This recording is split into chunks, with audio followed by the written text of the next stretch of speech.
Hello வணக்கம் friends. இன்றைக்கி நம்ம ஒரு சூப்பரான இன்ஃபர்மேஷன் பற்றி தான் பார்க்க போகிறோம். அதாவது இப்போ பார்த்தீங்கன்னா ரீசெண்டாக தான் 12th எக்ஸாம் ரிசல்ட் வந்துச்சு. இதில் நிறையா ஸ்டூடெண்ட்ஸ் நல்ல மார்க் எடுத்திருந்தாங்க. இப்போ இன்ஜினியரிங் காலேஜ் அப்ளை பண்ணுறது எப்படிங்கிறத பற்றி தான் பார்க்க போகிறோம். இதை நம்ம ஃபோன்லேயே ஈஸியாக அப்ளை பண்ணிடலாம். அது எப்படிங்கிறத பற்றி தான் தெளிவாக பார்க்க போகிறோம். வாங்க விலாவரியாக போய் வீடியோக்குள்ளே பார்க்கலாம். அதுக்கு முன்னாடி நம்ம சேனலை சப்ஸ்கிரைப் பண்ணாதங்க, கீழே இருக்க சப்ஸ்கிரைப் பட்டனை கிளிக் பண்ணி சப்ஸ்கிரைப் பண்ணிங்க. பக்கத்தில் இருக்க பெல் ஐக்கானையும் கிளிக் பண்ணி ஆல்னு கொடுத்துக்கிட்டே நம்ம போடுற எல்லா வீடியோ உங்களுக்கு நோட்டிஃபிகேஷனாக வரும். வாங்க வீடியோக்குள்ளே போகலாம். டிஎன்இஏ ஆன்லைன் அந்த கீழே இருக்குல்ல, அதை கிளிக் பண்ணிக்கிங்க. அதை கிளிக் பண்ணிக்கிட்டிங்கன்னா இதில் ஃபஸ்ட்டு இருக்குது பாருங்கள், டிஎன்இஏ ஆன்லைன் அப்படின்னு இருக்குது பாருங்கள், அதை கிளிக் பண்ணிக்கிங்க. கிளிக் பண்ணிட்டீங்கன்னா இது மாதிரி ஒரு பேஜுக்குள்ளே அது ஓப்பன் ஆகிடும். இதில் பாருங்கள், click here for BE and B Tech registration, கீழே வந்து click here for B Arch registration ரெண்டு கேட்டிருக்கு. இதில் நம்ம பிஇ தான் அப்ளை பண்ண போகிறோம். அது எப்படி பண்ணுறதுங்க பற்றியும் கீழே கொடுத்துருப்பாங்க, அதையும் தெளிவாக வேணால் படித்து பார்த்துக்கலாம். இப்போ மேலே இருக்க பாருங்கள், கிளிக் ஹியர் ஃபார் பிஇன்னு, அதை கிளிக் பண்ணிக்கிறேன். கிளிக் பண்ணி இதை ஃபஸ்ட்டு வந்து நம்ம ஃபஸ்ட் ஸ்டெப் ரெஜிஸ்ட்ரேஷன் பண்ணிக்கணும். அதனால் அந்த ரெஜிஸ்ட்ரேஷன் வந்து பண்ணால் தான் அடுத்து நம்ம அப்ளை பண்ண முடியும். இதில் பார்த்திங்கன்னா விண்ணப்பதாரர் பெயர் அவங்க 10th மார்க் ஷீட்லேயோ 12th மார்க் ஷீட்லேயோ அவங்க பேர் எப்படி இருக்கோ அதே மாதிரி அதில் டைப் பண்ணிக்கிங்க. டைப் பண்ணிக்கிட்டு அடுத்தது பார்த்திங்கன்னா அவங்களோட மொபைல் நம்பர், அவங்க மொபைல் நம்பர் என்னவோ அதை டைப் பண்ணிங்க. இதுக்கு ஒரு ஓடிபி போகும், அதனால் கொஞ்சம் கவனமாக டைப் பண்ணிங்க. கையில் இருக்க மொபைல் நம்பரை பார்த்து டைப் பண்ணிங்க. அடுத்து மின்னஞ்சல் முகவரி, அவங்க இமெயில் அட்ரஸ் என்னவோ அதை டைப் பண்ணிங்க. இந்த இமெயில் அட்ரஸ் தான் நம்மளோட லாகின் ஐடி, அதனால் தெளிவாக பார்த்து டைப் பண்ணிக்கிங்க. டைப் பண்ணிக்கிட்டு அந்த இமெயில் அட்ரஸை 2வது வாட்டி உறுதிப்படுத்தும் அப்படின்னு போட்டிருக்காங்க. அந்த இடத்துல அந்த இமெயில் அட்ரஸை மறுபடியும் டைப் பண்ணிக்கிங்க. டைப் பண்ணிட்டு அவங்களோட டேட் ஆஃப் பர்த் என்னவோ அதை போய் பக்கத்தில் இருக்கல காலண்டர் மாதிரி இருக்குல்ல, அதை போய் கிளிக் பண்ணிங்கன்னா அவங்க இயர் எல்லாமே காமிக்கும். அந்த இயரை பார்த்து எந்த இயரோ அதை கொடுத்துக்கிட்டு, எந்த வருஷமோ அதை கொடுத்துக்கிட்டு, எந்த மாதமோ அந்த மாதத்தை கொடுத்துட்டு, எந்த டேட்டோ அந்த டேட்டை கொடுத்துங்க. கொடுத்துக்கிட்டு ஓகே பண்ணிங்க. அடுத்தது பாருங்கள், +1 தேர்ச்சி பெற்றிருக்கிறீர்களா அப்படின்னு கேட்குது. அவங்க தேர்ச்சி பெற்றிருந்தாங்கன்னா தேர்ச்சி எஸ்ன்னு கொடுத்துங்க, இல்லைன்னா நோன்னு கொடுத்துக்கலாம். நான் எஸ்ன்னு கொடுத்துக்கிறேன். அடுத்தது அவங்களோட கடவுச்சொல், இந்த கடவுச்சொல் வந்து ரொம்ப முக்கியமானது. உங்கள் பேர், ஒரு சிம்பிள், ஒரு டேட் ஆஃப் பர்த் இப்படி கூட நீங்கள் கொடுத்துக்கலாம். பக்கத்தில் ஒரு மாடல் காமிக்கிற அந்த மாதிரி கொடுத்துங்க. கன்ஃபார்ம் பாஸ்வேர்டில் அந்த பாஸ்வேர்டை மறுபடியும் கொடுத்துங்க. கொடுத்துக்கிட்டு இப்போ சேவ் அப்படின்னு கொடுத்தீங்கன்னா இதை சேவ் பண்ணணுமான்னு கேட்கும். எஸ்ன்னு கொடுத்துங்க, ஓகே கொடுத்துங்க. ஓகே கொடுத்தீங்கன்னா இப்போ அவங்களோட மொபைல் நம்பருக்கு ஒரு ஓடிபி போயிருக்கும். இது மொபைல் நம்பருக்கோ இல்லைனா இமெயில் அட்ரஸுக்கு ரெண்டுமே போயிருக்கும். நீங்கள் எதில் வேணாலும் பார்த்துக்கலாம். அந்த 6 டிஜிட் ஓடிபி அதை என்டர் பண்ணிங்க. என்டர் பண்ணிவிட்டு சப்மிட் அப்படின்னு கொடுத்தீங்கன்னா இப்போ யூசர் ஐடி பாஸ்வேர்டு அப்படி கேட்குது. அவங்க யூசர் ஐடி என்னென்னா அவங்களோட மெயில் அட்ரஸ் தான். அவங்க மெயில் ஐடி அதில் தெளிவாக கொடுத்துங்க. கொடுத்துக்கிட்டு கீழே பாஸ்வேர்டு, நீங்கள் க்ரியேட் பண்ண பாஸ்வேர்டை அதில் கீழே கொடுத்துங்க. கொடுத்துக்கிட்டு லாகின் அப்படின்னு கொடுத்தீங்கன்னா இது மாதிரி ஒரு பேஜுக்குள்ளே போகும். இந்த பேஜில் பார்த்தீங்கன்னா உங்களுக்கு தெளிவாக என்னென்ன கொடுத்துருக்காங்களோ அதெல்லாம் ஃபுல்லப் பண்ணுற மாதிரி இருக்கும். இப்போ அவங்களுக்கு ஆல்ரெடி அவங்க பேரெல்லாம் கொடுத்ததுனால அந்த பேரெல்லாம் ஆட்டோமேட்டிக்காக உட்காந்துருச்சு. இப்போ அவங்க சொந்த மாவட்டத்தின் குடியுரிமை நிலை அதை போய் கிளிக் பண்ணுங்க. அவங்க முனிசிபாலிட்டியாக, கார்பரேஷனாக, டவுன் பஞ்சாயத்தாக, வில்லேஜ் பஞ்சாயத்து அப்படின்னு பார்த்து கொடுத்துங்க. கொடுத்துக்கிட்டு 2வது பார்த்தீங்கன்னா அவங்களோட ஆதார் எண் கேட்குது. அவங்களோட 12 டிஜிட் ஆதார் எண் அதில் கொடுத்துங்க. கொடுத்துக்கிட்டு அடுத்தது அவங்க என்ன பாலினம், மேலா ஃபீமேலானு டிரான்ஸ்ஜெண்டரானு கேட்டிருக்கு, அதை பார்த்து கொடுத்துங்க. இப்போ கம்யூனிகேஷன் அட்ரஸ், அவங்க நிரந்தர முகவரி ஒரு அட்ரஸும் அவங்க டெம்பரரியாக பேருக்கு ஒரு அட்ரஸும் வந்து 2 அட்ரஸ் கொடுக்குற மாதிரி இருக்கும். இல்லை 2 ஒரே அட்ரஸ்னால் அந்த அட்ரஸை தெளிவாக அதில் கொடுத்துங்க. கொடுத்துக்கிட்டு 2 அட்ரஸும் ஒரே அட்ரஸ்னால் கீழே இருக்கு பாருங்கள் டிக் பாக்ஸு, அந்த டிக் பாக்ஸை கொடுத்துங்க. கொடுத்துக்கிட்டே அந்த அட்ரஸே இதில் வந்துடும். அடுத்தது மதம், அவங்க என்ன மதமோ அதை கொடுத்துங்க. அடுத்தது இப்போ வகுப்பு, அவங்க ஓசியா, பிசியா, எம்பிசியா, எஸ்சியா, எஸ்சிஏவா, எஸ்டியா அப்படின்னு கொடுத்துங்க. அடுத்தது அதில் என்ன பிரிவு, அந்த ஜாதியில் என்ன பிரிவோ அந்த பிரிவை தெளிவாக கொடுத்துங்க. அவங்க என்ன மாவட்டமோ அதை கொடுத்துங்க. அவங்க சாதிச்சான்று எண் அது கேட்டிருக்கு பாருங்க.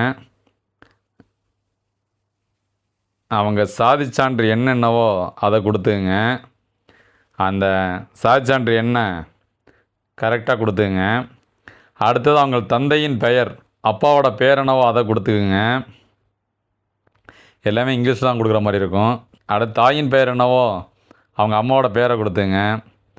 தாலுக்கா என்ன தாலுக்காவோ அந்த தாலுக்கா கொடுத்துங்க. அடுத்தது அஞ்சலக குறியீட்டு எண், அவங்க அஞ்சலக குறியீட்டு எண் என்னவோ அதை கொடுத்துருங்க.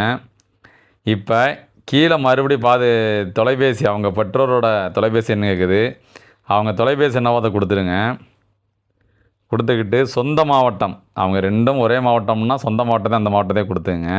அடுத்தது சேவ் அண்ட் நெக்ஸ்ட் அதை கொடுங்க. அடுத்த ஸ்டெப் போகுது.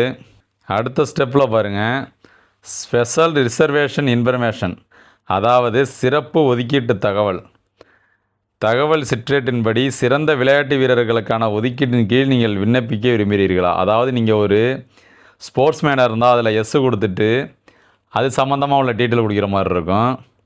இல்லைனா நோ கொடுத்துங்க. இவங்க ஸ்போர்ட்ஸ் மேன் எல்லாத்தையும் நோன்னு கொடுத்துக்கிறேன். அடுத்து ex service man, army, navy, air force இதில் எதுலேயும் இருக்காங்களான்னு கேட்குது. அதாவது முன்னாள் படை வீரர்களாக இதில் வச்சுருந்தாங்களா அப்படின்னு கேட்டிருக்கு. அடுத்தது டிஃப்ரெண்ட்லி அபிலடு பர்சன், அதாவது மாற்றுத்திறனாளியாக இருந்தால் எஸ் கொடுத்துக்கிட்டு அதோட டீட்டெயில்ஸ் கொடுக்குற மாதிரி இருக்கும். இது மூணுமே இருந்தால் மட்டும் அதோட டீட்டெயில்ஸ் கொடுத்துங்க. இவங்க எதுலையும் இல்லாததுனால அதை நோன்னு கொடுத்துக்கிறேன். கொடுத்துக்கிட்டு சேவ் அண்ட் கண்டினியூ அப்படின்ட்டுருக்கு பாருங்கள், அதை கிளிக் பண்ணிக்கிறேன். கல்வி உதவித்தொகை பற்றிய தகவல் அப்படின்னு போட்டிருக்கு. பெற்றோரின் தொழில், அவங்க என்ன தொழில் பார்க்குறாங்களோ, அவங்க என்ன வேலை பார்க்குறாங்களோ அதை கொடுத்துக்கிறேன். இவங்க அக்ரிகல்ச்சர், அதனால் அக்ரிகல்ச்சர்னே கொடுத்துக்கிறேன். ஆண்டு வருமானம், அவங்க வருமான சான்றில் என்ன ஆண்டு வருமானம் போட்டிருக்கோ அதை கொடுத்துங்க. இவங்க முதல் தலைமுறை பட்டதாரியா அப்படின்னு கேட்டிருக்கு. இவங்க ஆல்ரெடி முதல் தலைமுறை பட்டதாரி தான், ஆனால் அவங்க இன்னும் சர்டிஃபிகேட் வாங்கலை, அதனால் நோன்னு கொடுத்துக்கிறேன். நீங்கள் ஒருவேளை சர்டிஃபிகேட் வாங்கிட்டு எஸ்ன்னு கொடுத்துட்டு அவங்கள அந்த சர்டிஃபிகேட் நம்பர் கொடுக்குற மாதிரி இருக்கும், பார்த்துங்க. அடுத்தது, அதாவது கல்வி கடனை பெற திட்டமிட்டீர்களா?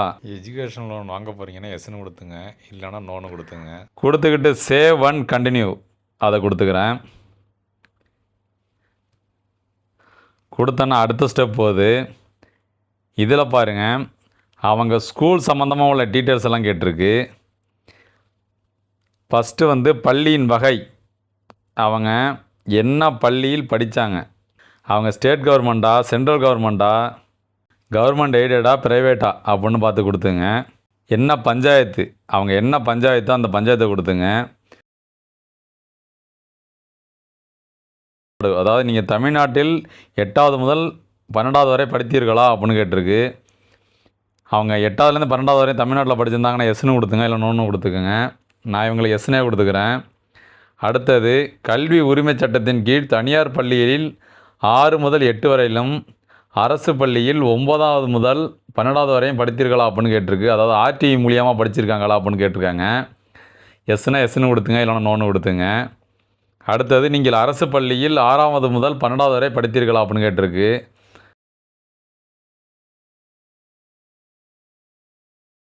இப்போ அவங்களோட 6வதுலேருந்து 12வது வரையும் படித்த அவங்களோட டீட்டெயில்ஸ் எல்லாம் அதில் ஃபில் பண்ணுற மாதிரி இருக்கும். இவங்க ஒரே ஸ்கூலில் இருந்தாங்கன்னா ஒரே ஸ்கூல் கொடுக்குற மாதிரி இருக்கும், இல்லை வேறு ஸ்கூலில் படிச்சிருந்தாங்கன்னா வேறு ஸ்கூல் மாற்றி கொடுக்குற மாதிரி இருக்கும். இப்போ நான் அப்ளை பண்ணுறதே பார்த்தீங்கன்னா 6வதுலேருந்து 10வது வரையும் ஒரு ஸ்கூலில் படிச்சிருந்தாங்க, 11, 12 வேறு ஸ்கூலில் படிச்சிருந்தாங்க. அதுமாதிரி நான் அப்ளை பண்ணிக்கிறேன். அதில் ஃபஸ்ட்டு பார்த்தீங்கன்னா 6th ஸ்டாண்டர்ட், அவங்க ஆல்ரெடி வருஷம் உட்காந்துருச்சு. தமிழ்நாடு, என்ன மாவட்டம், என்ன தாலுக்கா, என்ன ஸ்கூலு, பயிற்றுவிக்கும் மொழி தமிழ் மீடியமா இங்கிலீஷ் மீடியமா அப்படின்னு கேட்டுருக்காங்க. அதெல்லாம் தெளிவாக கொடுத்துக்கிறேன். அது மாதிரி 6வதுலேருந்து 12வது வரையும் நான் தெளிவாக கொடுத்துக்கிறேன். அடுத்தது, சேவ் அண்ட் கண்டினியூ அதை கொடுத்துக்கிறேன். கொடுத்தோன்னா இப்போ அடுத்த பேஜ் போய்டுது. இதில் அகாடமிக், அதாவது கல்விசார் தகவல் அப்படின்னு போட்டிருக்கு. இதில் ஃபஸ்ட்டு 2 ஆட்டோமேட்டிக்காக அவங்களே பதிவு பண்ணியிருக்காங்க. 3வது பாருங்கன்னா பெர்மனண்ட் ரெஜிஸ்ட்ரேஷன் நம்பர், அதாவது நிரந்தர பதிவு எண். இவங்க நிரந்தர பதிவு எண் பார்த்திங்கன்னா அவங்களோட மார்க் ஷீட்டில் இருக்கும், 12th மார்க் ஷீட்டில் இருக்கும். அதை பார்த்து என்டர் பண்ணிக்கிங்க.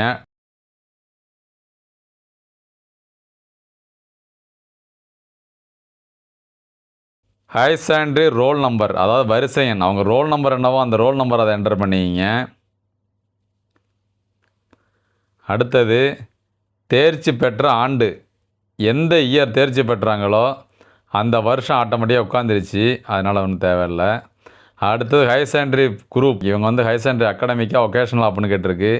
அவங்க ஒகேஷனல் குரூப் படிச்சிருந்தாங்கன்னா ஒகேஷனல் கொடுத்துங்க. நாங்கள் வந்து அகாடமிக் கொடுத்தனால படித்ததுனால அகாடமிக்குனே கொடுத்துக்கிறேன். அவங்க பாடப்பிரிவு குறியீடு இதை தெளிவாக பார்த்து கொடுத்துங்க. குரூப் கோடு நவோதயை வந்து தெளிவாக பார்த்து கொடுத்துக்கணும். அடுத்து மீடியம், பயிற்று மொழி, என்ன மொழியில் படித்தாங்களோ அதை கொடுத்துங்க. இவங்க இங்கிலீஷ் மீடியம் படித்ததுனால இங்கிலீஷ்லனே கொடுத்துக்கிறேன். அடுத்ததை பார்த்திங்கன்னா நீட்டு தேர்வுக்கு விண்ணப்பித்திருக்கிறீர்களா, நீட்டு தேர்வுக்கு விண்ணப்பிச்சிருந்தீங்கன்னா எஸ்ன்னு கொடுத்துங்க, இல்லைன்னா நோன்னு கொடுத்துங்க.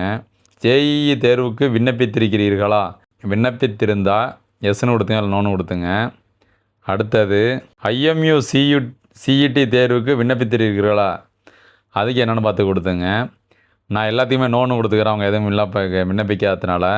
அடுத்து எம்இஎஸ் நம்பர், இந்த எம்இஎஸ் நம்பர் பார்த்திங்கன்னா உங்கள் மார்க் ஷீட்லேயே இருக்கும், அதை பார்த்து என்டர் பண்ணிங்க.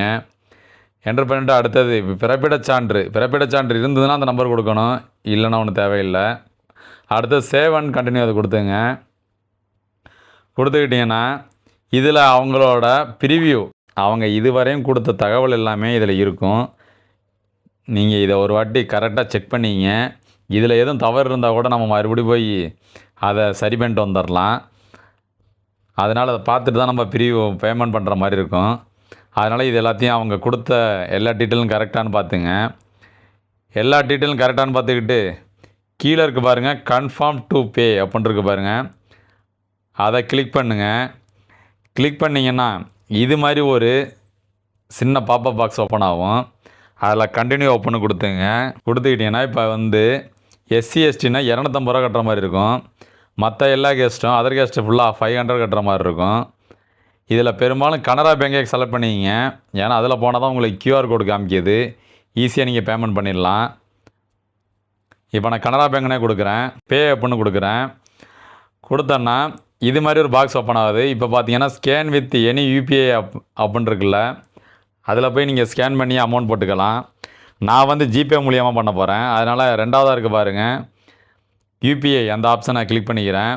என்னோடய யூபிஐ ஐடியை அதில் என்டர் பண்ணிக்கிட்டு ப்ரெசீட் அப்படின்னு கொடுக்குறேன்.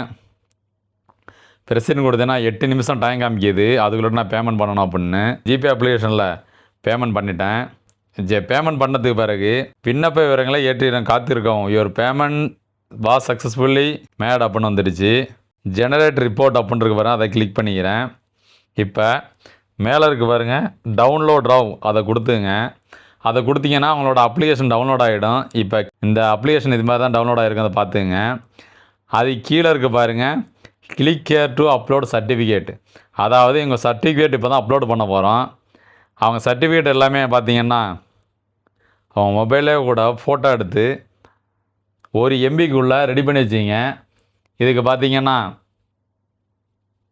இதுக்கு நிறைய அப்ளிகேஷன் இருக்குது, அதாவது ஜேபிஇஜி கம்ப்ரஸர் அப்படின்னு கொடுத்தீங்கன்னா எத்தனை கேபிக்குள்ளே நம்ம கம்ப்ரஸ் பண்ணுறதுன்னு கேட்கும், அதை கொடுத்து கூட ஈஸியாக பண்ணிக்கலாம். இப்போ நான் ஃபஸ்ட்டு 10th மார்க் ஷீட்டை உள்ளே கொண்டு வந்துடுறேன், 12th மார்க் ஷீட்டை உள்ளே கொண்டு வரேன், அவங்களோட டிசியை உள்ளே கொண்டு வரேன். டிசி வந்து வேணும்னா வச்சுக்கலாம், தேவையில்லை. கம்யூனிட்டி சர்டிஃபிகேட்டை அப்லோடு பண்ணிக்கிறேன். பாஸ்போர்ட் சைஸ் ஃபோட்டோவை அப்லோடு பண்ணிக்கிறேன். சிக்னேச்சர் ஃபார் அப்ளிகண்ட், அவங்களோட சைனை அப்லோடு பண்ணிக்கிறேன். பிஎஸ்டிஎம்மோ முதல் பட்டதாரி சான்று இதுமாதிரி வச்சுருந்தீங்கன்னா அதையும் அப்லோடு பண்ணிங்க.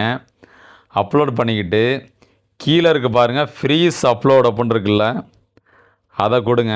கொடுத்துக்கிட்டிங்கன்னா இது மாதிரி ஒரு பாக்ஸ் ஓப்பன் ஆகும். இதில் கன்ஃபார்ம் அப்படின்னு இருக்கு பாருங்கள், கன்ஃபார்ம் ஃப்ரீஸ் அப்லோட் அப்படின்னு கேட்குது, அதில் கன்ஃபார்ம் கொடுத்துங்க. கொடுத்துக்கிட்டிங்கன்னா அவங்களோட சர்டிஃபிகேட் வந்து அதில் அப்லோட் ஆகிடும். யுவர் சர்டிஃபிகேட் அப்லோட் ஆர் ஃப்ரீசன் அப்படின்னு வந்துருச்சு, அவ்வளோ ஃப்ரீஸ் ஆகிடுச்சு. அவ்வளோதான் ஃப்ரெண்ட்ஸ். இது சம்மந்தமாக வேறு எதுவும் டவுட் இருந்தால் கீழே கமெண்ட் பாக்ஸில் கமெண்ட் பண்ணிங்க. இந்த வீடியோ உங்கள் ஃப்ரெண்ட்ஸுக்கும் யூஸ் ஆகும், அதனால் கொஞ்சம் ஷேர் பண்ணிங்க.